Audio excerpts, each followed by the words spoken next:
Today's gospel may not have sounded much like a temptation to Jesus. When you think about Jesus' temptations, we think about those 40 days in the desert when he struggled with the devil. But there is just as important a temptation in today's gospel for him, and it set the direction of his life. And if that applies to us, it might also set the direction of our lives. That might be hard to see in this busy agenda in today's gospel, a sort of life in the day of Jesus of Nazareth. This began last Sunday when Jesus went to Capernaum and preached and healed in the synagogue. So today, after the synagogue service, he's invited to the Sabbath dinner at Peter's house. But Peter's mother-in-law is sick with a fever, maybe with the flu. And Jesus knew he was never going to get a free meal that way if she was that ill, so he healed her, and then she got up and served everybody. But that's not the temptation that I'm talking about. After meal, there's a knock on the door, and when Jesus opened it, he finds all kinds of people asking for help. So he heals many, casts out many demons, generally has a pretty big revival. So you would think that when that's all over and Jesus feels pretty good about all that he's done that day, you'd think he'd say, now I need my Z's. But no, he gets up early in the morning before dawn and goes off to a deserted place to pray. Now that's important, because whenever that happens in the Gospel of Mark, it means that Jesus is under some stress to find out what God really asks of him. That's when the temptation happened, and it happens in Peter's words. Apparently, Peter and the others noticed that empty bed, wondered where Jesus was, and apparently a lot of other people did too. They were hoping for another day of healing. So Peter said it. Everybody is looking for you. That's as if Peter said, you're the man. The whole town is talking about you. This is your day in the sun. But Jesus was ready with his response. In those early morning hours, he probably thought about how comfortable it would be to stay there in Capernaum. Peter's mother-in-law would probably have loved to go on cooking for him as long as he wanted it. And the townspeople coming to admire him and spreading the word about his wonders and wanting to have a marvelous healer right there in their hometown, they were probably willing to do anything to keep him there, like high-speed internet and Wi-Fi and HD TV. He could be the Capernaum idol, but that was the temptation, to stay and be comfortable in Capernaum. That was not Jesus' response to the temptation, though. Instead, he said, let's move on. I have to proclaim the good news everywhere. That is my job. That's what I came to do. And everywhere eventually meant Jerusalem, where he wasn't so much idolized as crucified. Maybe that's when the apostle said, we should have stayed in Capernaum. But if Jesus had stayed in Capernaum, we might never have heard about him.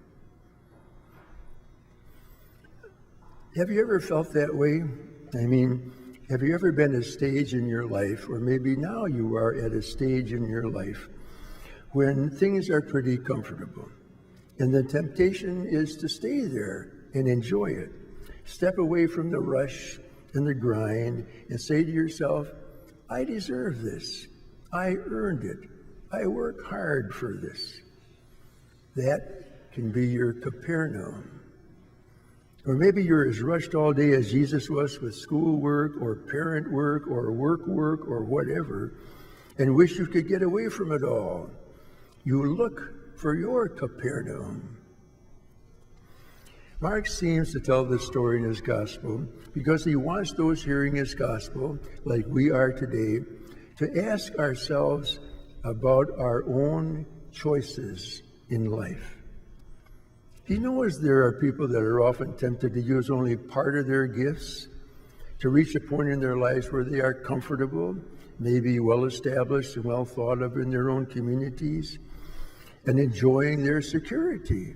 Why stick out their neck? Why change?